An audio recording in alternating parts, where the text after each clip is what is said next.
okay? So you know that there's a wide variety of accents in the UK, not to mention the accents that you will find in other English-speaking countries like Ireland, Canada, the USA, South Africa, Australia, New Zealand, and more.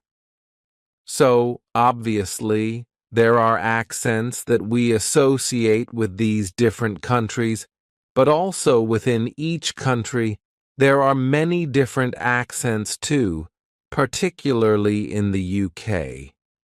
English is a hugely diverse language, and in my experience, foreign learners of English don't usually know a lot about the different accents, particularly all the regional varieties in the UK, and they often just find it difficult to understand those different varieties. As a result, learners of English can't enjoy the great variety of sounds in English, the sheer diversity of character and personality that you get from the different varieties of English. Therefore, it's worth taking the time to talk about it on this podcast. You know, my general experience or my general opinion on this subject is that if you, as a learner of English, if you're familiar with, lots of accents, if you're able to understand lots of different versions of English, then your English will be that much stronger as a result. So this is such a big subject that to do it justice would require me to write a whole book about it. And many people have.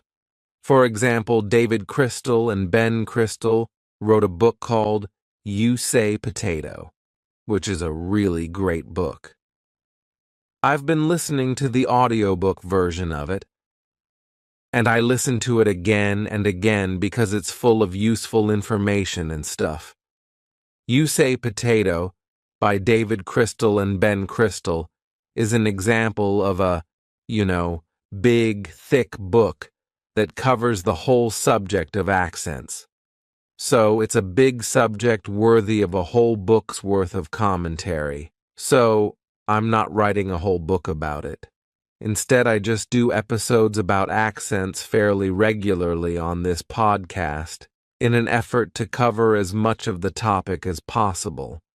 For example, I recently did some episodes about British accents that you hear in the Lord of the Rings films. I did 2 episodes about British accents in the Lord of the Rings, which gave me a chance to talk about the different associations that we have with different accents in the UK, and how those associations were used to provide some color and character to the movie versions of Tolkien's Lord of the Rings stories. I also did episodes recently about accents that you might hear in Glasgow, and also I spoke to Korean Billy about his videos on regional accents and dialects as well. Okay, so since uploading those episodes, I have noticed a few comments from listeners wondering why there are so many accents in the UK. So, I've had a few comments from people going, "This is interesting. How come there are so many different accents considering the UK is quite a small country? We do have a lot of diversity, so why is that?" So, in order to try and answer that question, I've prepared this episode, which I hope will help you understand the whole thing a little bit more. So, the plan in this episode, or possibly episodes depending on how long this takes, the plan is to talk about these things. Okay, so I'm going to talk about why there are so many accents in the UK, how our accents develop as part of a natural psychological process, what this means for learners of English and for teachers of English as well. And also, we'll listen to someone speaking in a Liverpool accent, and I'll help you to understand it.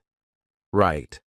So we'll listen to a sample of some speech in a Liverpool accent, which is going to sort of illustrate some of the things I'm saying, and I'll help you to understand that too. So, talking about accents, but also listening to accents too. In this case, a Liverpool accent. So this episode is about the way that people speak, but it's also about history, psychology, how to learn English, what my friends sound like, and how to understand a football player from Liverpool. So how are all of these things connected? Well, listen on and you'll find out. So let's start, first of all, with the question of why do we have so many accents in the UK? And this is related to something called communication accommodation theory, okay? Now, one of the things I said in those episodes about Lord of the Rings was that there is a very wide diversity, a wide variety of accents in the UK, all right? And that your accent reveals lots of things about you, such as where in the country you're from and what social background you come from. So, for example, when I meet someone from the UK and they speak to me, immediately I don't even do it consciously. Often it's just subconsciously. You pick up on the accent, and that starts to inform the way you understand that person, okay? We do sort of judge each other, even subconsciously, based on the way that we speak, okay? We shouldn't really make assumptions about people based on the way they speak, but we do.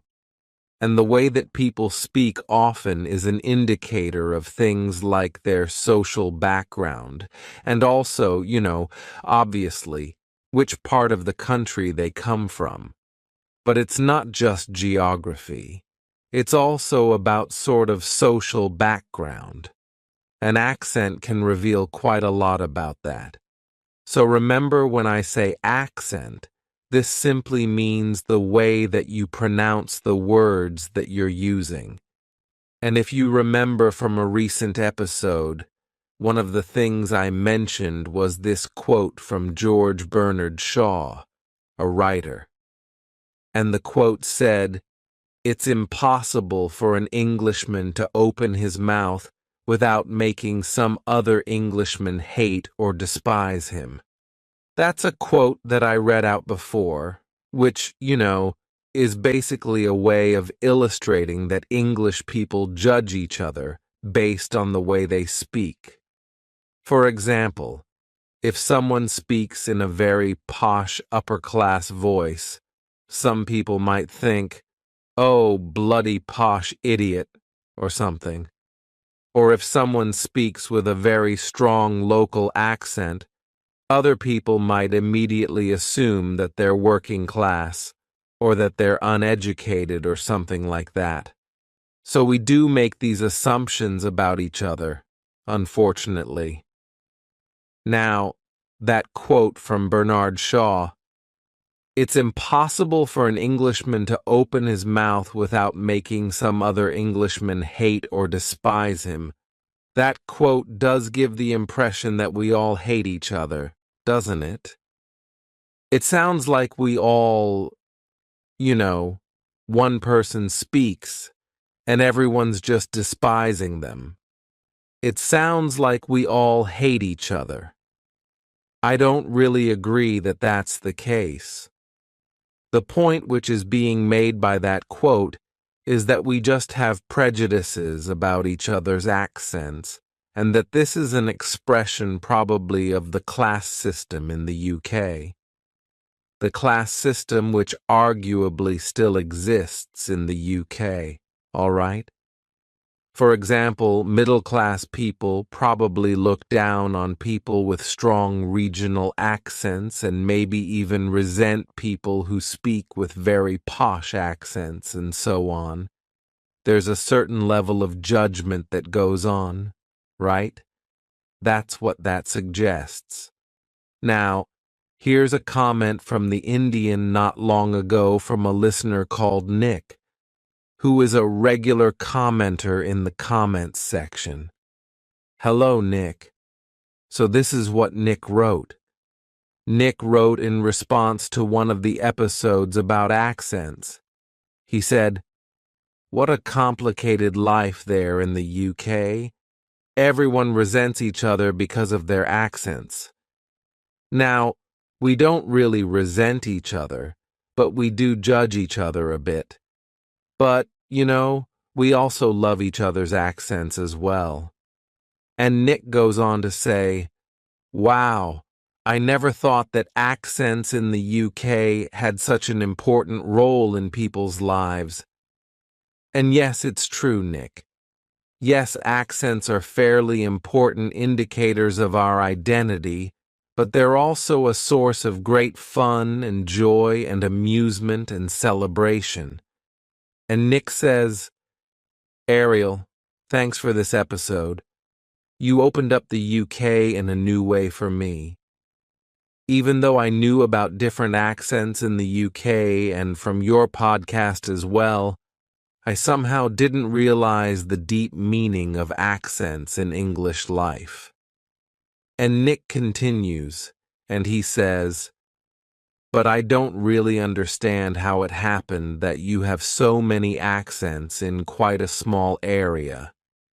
I can understand that different levels of society may have different words in their vocabulary, but why they should have such different accents, especially when they live in one city or region. Maybe it was people's desire to make something with the language, or at least with pronunciation, in order to somehow be unique from others. Like, for example, different groups of people or subcultures dress in certain clothes, or different nations have their own folk costumes to mark them out as being different. Maybe it's that." And again, it continues. He says, "This is a no." No, that's the end of Nick's comment. So he's basically saying, how come there's such diversity? Maybe it's like the way in which social groups dress differently as a way of expressing their group identity. Maybe it's that. Well, Nick, I think this is a really good question, and there are so many interesting aspects to the answer, and I'm now going to try and deal with that question. Okay, so why do we have so many accents in the UK? And if you don't believe me, just check out some of the videos on YouTube of, 30 British accents, or, some of the different videos that you can see where one person goes through all the different accents. Like, for example, I can do a quick version of it now. Like, for example, here's my, let's say I'm gonna say, "Would you like a cup of tea? Sit down. Would you like a cup of tea? How are you? Sit down. Would you like a cup of tea?" All right. So in my voice, "Sit down. How are you? Would you like a cup of tea?" Right? In a sort of Cockney voice, "Sit down. How are you? Do you want a cup of tea? Do you want a cup of tea, mate? All right?" That's a sort of Cockney London thing. Maybe Southwest.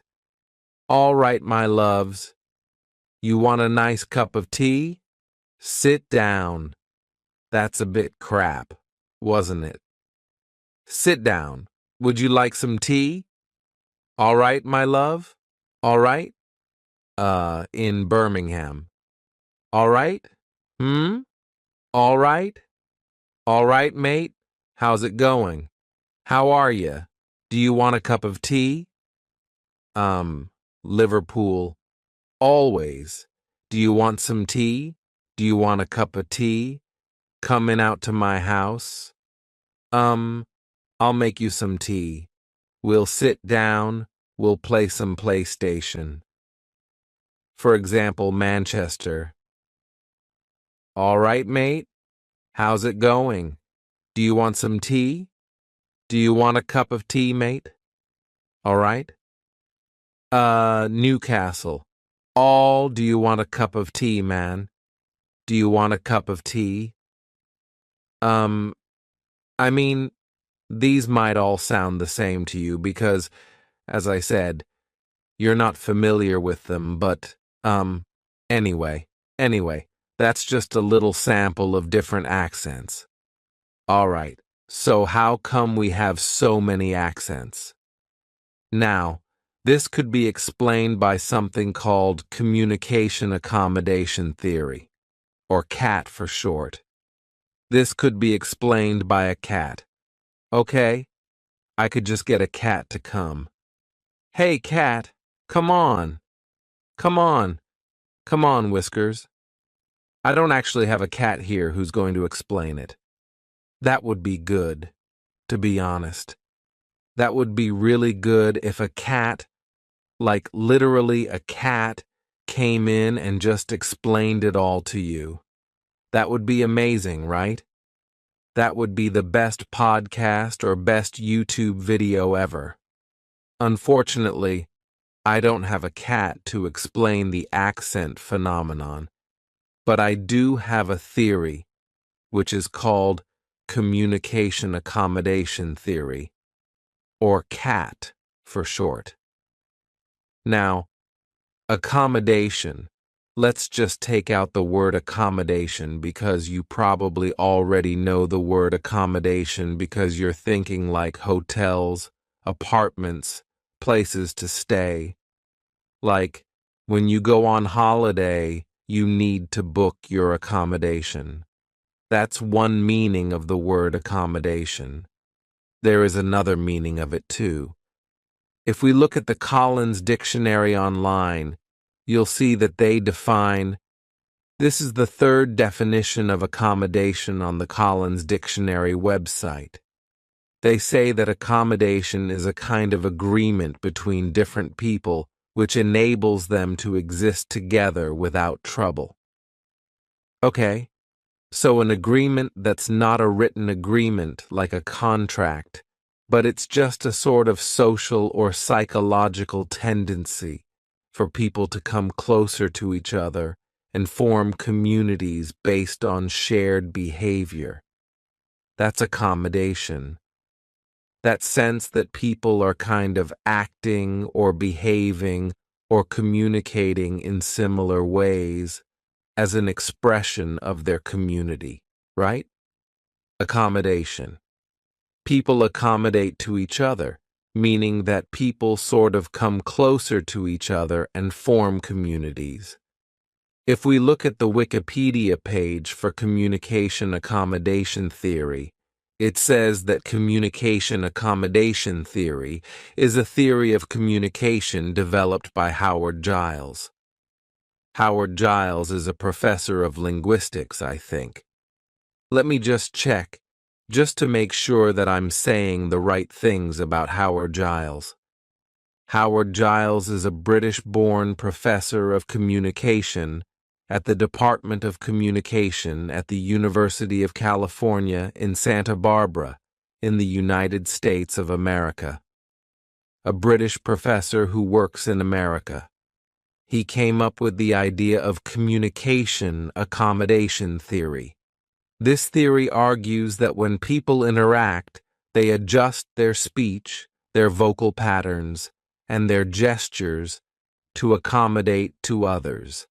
And this theory explores the various reasons why individuals emphasize or minimize the social differences between themselves and the people they're talking to through verbal and nonverbal communication. This theory is concerned with the links between language, context, and identity. It focuses on both the intergroup and interpersonal factors that lead to accommodation, as well as the ways that power, macro, and micro context concerns affect communication behaviors. And we talk about in-communication accommodation theory. We're talking about two processes: convergence, which is when people come closer together, and divergence, which is where people sort of emphasize the difference between them and other people. All right? It's all getting a bit academic, isn't it? What the hell are we talking about here? Okay, let's start with just accommodation. So it's the process by which people change the way they speak and the way they communicate in order to express the fact that they are part of a community. Okay? So, for example, let's say when I lived in Japan, because I lived in Japan for a couple of years, and when I lived there, my body language changed a little bit over time because I started to accommodate to the cultural context. I started to accommodate to the Japanese people that I was talking to, every day. So I'd start to accommodate to that. Now, I didn't really learn Japanese very well, so it's hard for me to say that, my Japanese accent became really, really authentic or something. But a small example would be the way in which my body language changed. I mean, yeah, all right, the way my body language changed. So, for example, I'd find that when I was talking to people, I would assume more Japanese-style body language, which would mean sort of not making as much eye contact as I would do in Europe, for example. Maybe sort of, nodding or bowing a lot more, and using certain hand gestures that they might use in Japan to mean sorry or whatever, I'd accommodated, not even consciously, just subconsciously. My body language had changed a little bit because I accommodated to the context in Japan. All right? So that's an example of nonverbal communication accommodation, but also it works in our speech patterns as well.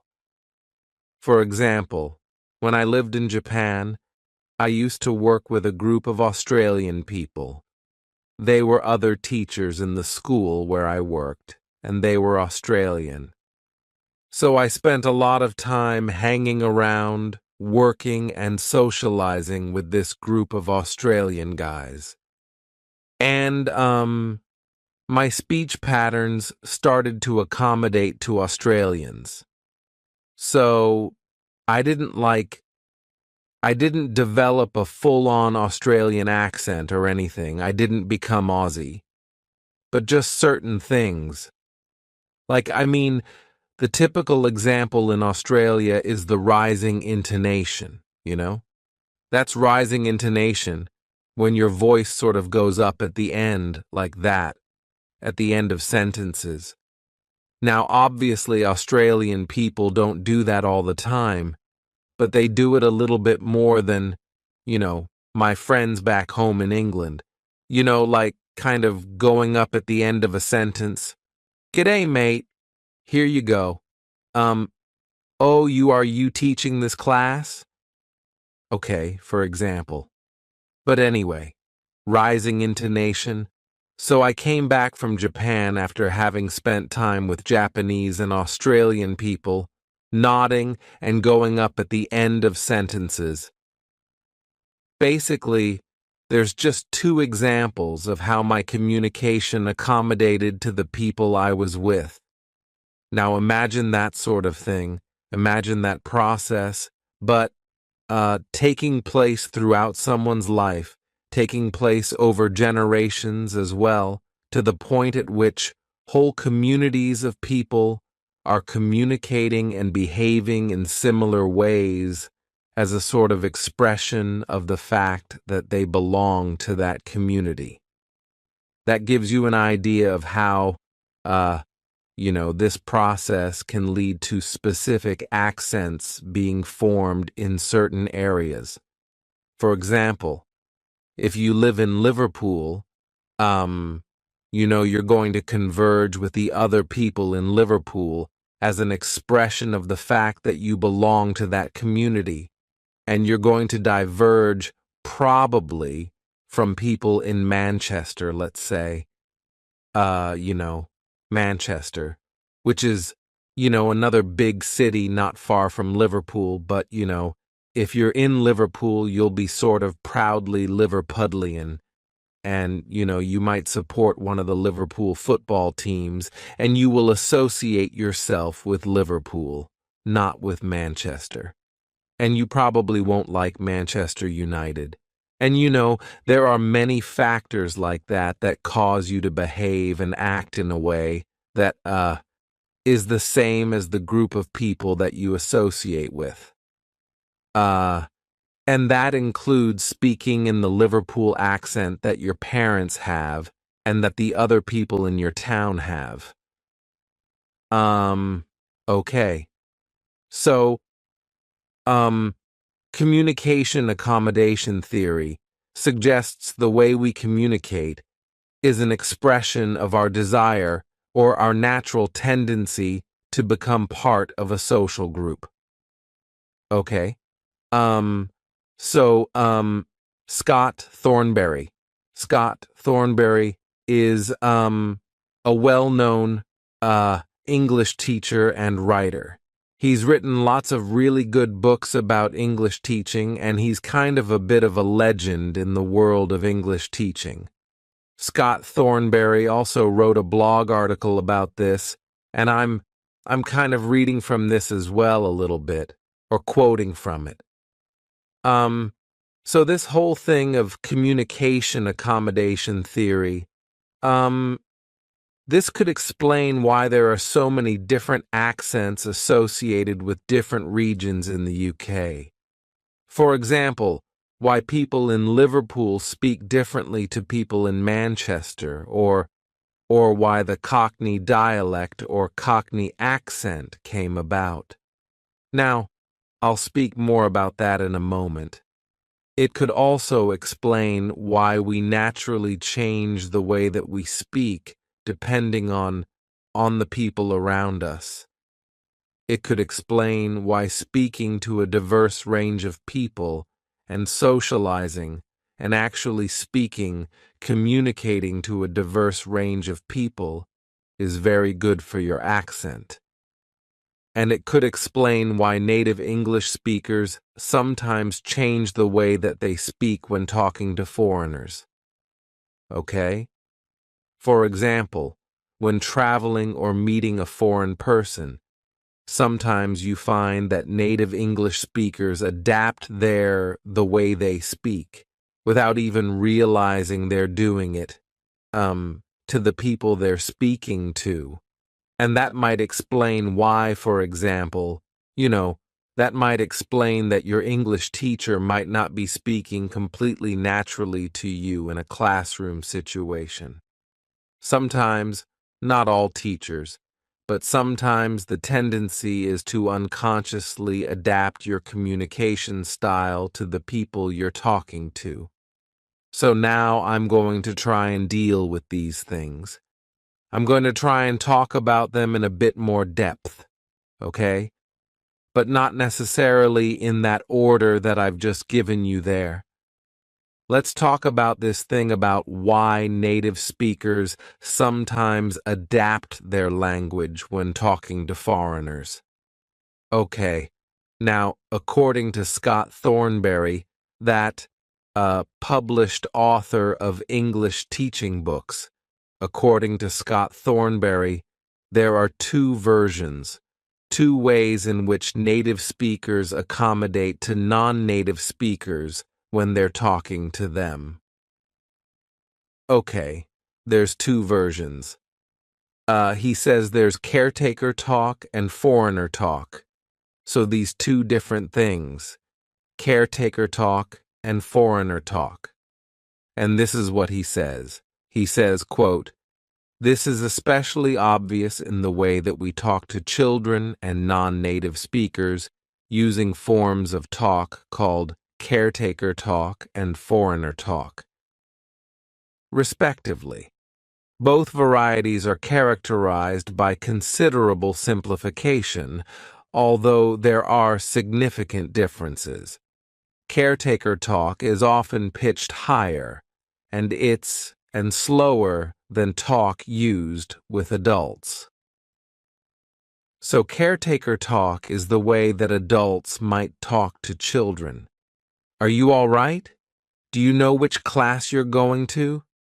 Oh, look at that. That's a nice t-shirt. What's that? The way that adults talk to children sometimes, for some reason, when adults talk to children, their voice goes up like that. Like, oh, that's a nice drawing. Aren't you clever? If you spoke like that to an adult, they would think you were an idiot, right? Like, if I spoke like that to one of my adult learners of English, oh, look at those sentences. Aren't you clever? They'd hate me, right? It would be awful. So anyway, caretaker talk is speaking to children and adapting your speech to children. And then he says, this is a simpler version of English, but it's nearly always grammatically well formed. But then there's foreigner talk, and that actually tolerates greater use of non-grammatical, pidgin-like forms. And that's the sort of English that English tourists use when they go to other countries, like, okay, me, wait you here. Okay, you like? You take me, my wife, to market. That kind of thing. You like drink? No, that's foreigner talk. Now, I've actually seen this kind of thing happening a little bit to some English teachers, and this is one of the things that English teachers have to be careful of, that they don't adapt their speech too much, that they don't start using foreigner talk, because then they are presenting, a grammatically unsound version of English. But I have seen and heard English teachers doing that sometimes. I remember, for example, when I worked in Japan, I overheard a few teachers who were, not very experienced, not so qualified, because there are so many teachers out there who weren't really fully qualified, to be honest. And I remember hearing quite a lot of foreigner talk there. I mean, it's easy for the learners to understand, but it's not necessarily the most accurate form of English. So I have seen this happening, that some teachers, adapt their speech to the students speaking this weird form of English that's easy for foreigners to understand, but might not be helping them to learn, depending on the level, I suppose. Anyway, it's difficult to judge it correctly as a teacher because sometimes you do have to grade your English when you're talking to low-level learners of English. But how much do you grade your language, and how do you do it, is an important question for English teachers. It's important to speak correctly to learners of English, meaning sort of using the sort of full, natural English that you would normally use. And in this, using it in the same way that most native speakers talk to each other. So it's important to do that, but also you've got to make sure that it's comprehensible, that it's easy for the learners to understand. And if you're too natural, your low-level students won't understand you, and they won't really learn. Whereas if you simplify your English too much, then you end up doing this kind of foreigner talk, which is not really a good model of the language. So I guess this is all part of being a good teacher, knowing how to strike the balance between being comprehensible and yet also being realistic and natural as well. Personally, I always try to keep those things in mind when I speak, and it's probably why my voice becomes more and more like standard received pronunciation, okay? Because I think generally what happens when I'm speaking on the podcast or when I'm speaking at work is I do try to speak as naturally as possible, but probably I end up speaking kind of clearly, like I'm trying to pronounce words really, really clearly. And that's how I end up speaking this kind of BBC English sometimes, but I'm always consciously trying to keep it as natural as possible. Okay, but I'm not doing foreigner talk. Oh God. Oh no. Now, okay. So do I accommodate my English when I talk to native speakers with different accents? What about that question? For example, if I'm speaking to people from, certain parts of the country, do I accommodate when I'm talking to them? Well, yes, I do, probably a little bit. I mean, I do accommodate to different accents, but I think that that's only when those accents are sort of part of my identity somehow. Um, for example, I've, I spent time growing up in London. I spent time growing up in the Midlands near Birmingham. And so, those accents are sort of in me a little bit. So, excuse me. So, when I'm talking to people from those areas, then, yeah, I probably do adapt my English a little bit and accommodate to those accents. They're not radical changes because I'm still being myself, but my speech does change a little bit depending on who I'm with. For example, when I'm back in Birmingham, my speech becomes a little bit more brummy. When I'm in London, it does the same. It becomes a bit more Londonish, but only a little bit, of course, and this is completely normal. But when I'm speaking on the podcast, I do just try and make sure I'm speaking really naturally and clearly and normally, probably with more influence from my London background than the Birmingham one, just because I spent more time living in London than in Birmingham. And in terms of the podcast, it's very important for me to speak to other people on the podcast, like to have guests and speak to guests on this podcast as well, because it's in the interaction with other people that language really becomes most alive and natural. When I'm talking to you on my own, I speak in my neutral voice, but when I'm in conversation with others, you might hear my voice changing slightly, just as I accommodate to the people I'm talking to. You might not even notice, to be honest, because it's often a pretty mild change.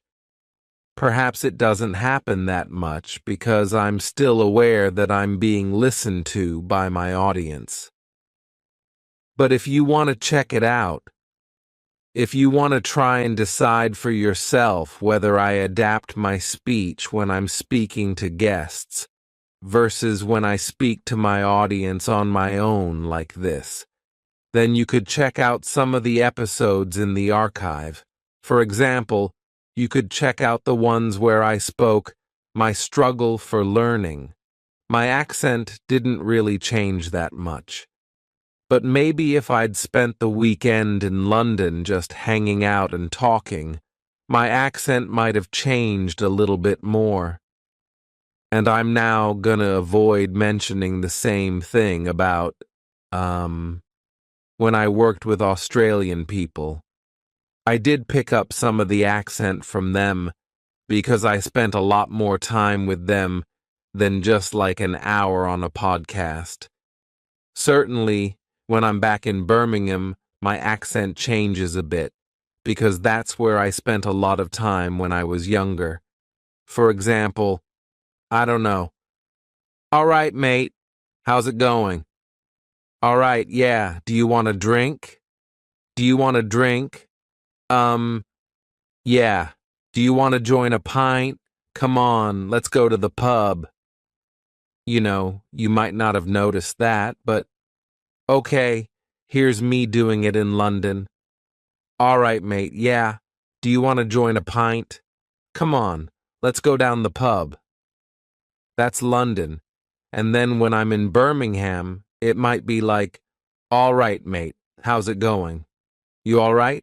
Do you want to go for a drink? Come on, let's go down the pub. Okay, slight difference. Another question recently was from a listener called Cat. So that's not an actual cat. I don't have any cats listening to well, I probably have some cats listening to the podcast, but I don't think they are commenting. I don't know if cats can do that. Anyway, I'm pretty sure they can't. Ridiculous. Anyway, Cat's question. This is, Cat is one of the listeners who often leaves comments. Hello, Cat. Cat's question is, what are Paul and Amber's accents? Paul and Amber are friends of mine who are on this podcast quite a lot. Actually, I think we've answered this question in a recent episode. Basically, Amber and I think it's like this, right? Amber and I are pretty similar. The way that we speak is basically received pronunciation. Paul also speaks received pronunciation, but with a bit more of a local influence. I think he's from Kent, which is a county near London, so he speaks with some traces of a Kentish accent. For example, glottal stops, pronouncing T sounds. So, I'd say native speaker. Paul might say native speaker. I say excited. Paul might say excited. Okay. Also some of the TH sounds. When Paul speaks, sometimes they sound a bit like D or V sounds, like on the podcast. The, not the. Slight differences. For example, Amber and Paul are on the podcast. Amber and Paul are on the podcast. Duh and the. So I've heard Paul saying on the podcast a little bit more than I do. But really, we're splitting hairs here a little bit. Okay, all right. Basically, there's that. All right then, so what about accommodation theory and, an example? Okay, and Nick's original question about the diversity of accents in the UK. Well, I'm going to talk about that more specifically in a moment, talking about this, maybe some answers as to why we have so many different accents. Accommodation theory might help to explain it, but I'll go into more detail about that first. In a minute. But first of all, let's check out a funny example of a professional footballer from Liverpool who moved to France, to play for Olympique de Marseille Football Club. And he did an interview on television in France, speaking to French journalists. And the video went a little bit viral because it was quite funny to see how this guy from Liverpool, was speaking to a room full of French journalists, and he sort of accommodated his voice so that they could understand him. Let's see. This is Joey Barton. Joey Barton is basically a professional footballer, as I said. Okay, Joey Barton talking to the French press after his first game for Marseille. And let's see if you can notice the way that Joey Barton is adapting his English subconsciously to help the French people in the room understand him. As I say, yesterday I make one tackle. And it's not just his accent, it's also his grammar. He's accommodating his grammar, so he's kind of doing foreigner talk like we heard about earlier on in this episode. As I say, yesterday I make one tackle, and all everybody speak about is this tackle.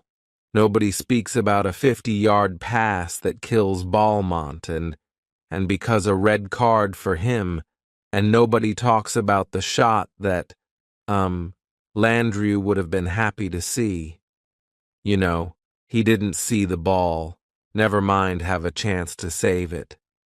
So for me, it's important that people speak about the qualities I bring as a footballer, and I'm a little bit bored, from the English media, and hopefully the French media has more about it than the English media, and concentrate on stupid little incidents like this. Maybe can you notice that?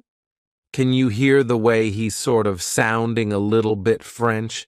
Let's check out some of the examples of that happening. So yesterday I make one tackle. There you go. Yesterday I make one tackle. Should be yesterday I made one tackle. And now, this is not because Joey Barton is stupid or he's got bad English. He's not stupid at all. He might be a professional footballer, and we sometimes sort of make jokes about footballers not being very intelligent, but Joey Barton is a really clever guy. He's got like a slightly difficult past. I think he grew up in a really rough part of Liverpool. And for example, I think his cousin was sent to prison for murder, and Joey Barton himself said that if he hadn't gone into football, he might have ended up, in a similar situation. In fact, he did spend some time in prison, and he said that it really kind of made him think, and basically he's used football in order to get himself out of that kind of life. And I've seen Joey Barton appearing on television and speaking very eloquently and articulately, and he's obviously a very intelligent person. So it's not a question of his intelligence. It really is, though, a question of him accommodating his English to the people he's talking to. Well, and all everybody speak about is this tackle number. All everybody speak about, right? The only thing all that people are speaking about, and he's simplified it to all everybody speak about. All everybody speak about is this tackle. Nobody speaks about a 50-yard pass that kills Balmont and it causes a red card for him. It caused a red card for him as well. He's almost like the accent is sounding a bit French. And nobody should talk about the shot that Landry would have been happy to see. He didn't see the ball. Never. He didn't see the ball. He's saying you didn't see the ball, which is something you kind of associate with a French accent a little bit. Boring. I can understand, I watch Lila yesterday. They have 10-0, they have 10 men. They have 10 men, okay? Not have, but ave, he said. For me, you might as well lose 5-0 as 1-0, It's still no point. He's Argentine, and I'm English. It's a big difference. He's Argentine, I'm English. It's a big difference. Big, big difference. Okay, I mean, that's just an example of Joey Barton. I tell you what, we can see him talking about that now. Well, you mentioned Le Classique there. Has your French got any better? Okay, has your French got any better? This is Joey Barton on a talk show. Yeah, a little bit, obviously. You're going to pull this in. We're going to have a look at it. So all the other presenters on the show are making fun of him, and sort of like teasing him for his dodgy accent. I'm surprised that people in France speak about this. It's, it's, it's normal in England, and, maybe it takes me one or two game to adapt. For me, it's not a problem. See the way he goes, which is really French kind of body language. He's kind of like shrugging and going as well. And these are sort of bits of body language that we really associate with France. So he's even acting like a French person. One criticism of the French league is it's a little bit boring, you know. Yeah. And I cannot, this is kind of like French, you know. I watched Lille yesterday. They have 10 men, and they're happy to lose 1-0. You know, they have 10 men. And for me, you might as well lose 5-0 as 1-0. Perfectly fair, really. Yeah, perfect for the oldies like me. You could get you a job on Allo Allo. For the oldies like me, you could get you a job on Allo Allo. Allo Allo is a TV show. Well, you're very close to me there, aren't you? You can see me right up in my face. Ella, I was talking to the camera there, audio people. Allo Allo was a TV show which, was made in the UK, but it was sort of set in Belgium, and all the characters spoke with these terrible French accents. So he's making fun of him now. When that happened, I'm not... Clearly, what you're trying to do is you're trying to speak in a pattern that the French journalists will understand. I get that. But were your mates onto you straight away? Well, I always remember I'm doing a conference. I was full of French journalists. No foreign journalists really in the room. And obviously I'm sitting at the top, and I had my brother and a really good pal of mine in tags who were sitting in the back. I had my brother and a really good pal of mine. I had my brother and a really good friend of mine sitting in the back. I had my brother and a really good pal of mine sitting in the back. I had my brother and a really good pal of mine. I had my brother and a really good friend of mine at the top, and I had my brother and a really good pal of mine, tags, who were sitting in the back. Hope you have enjoyed the reading. Bye for now.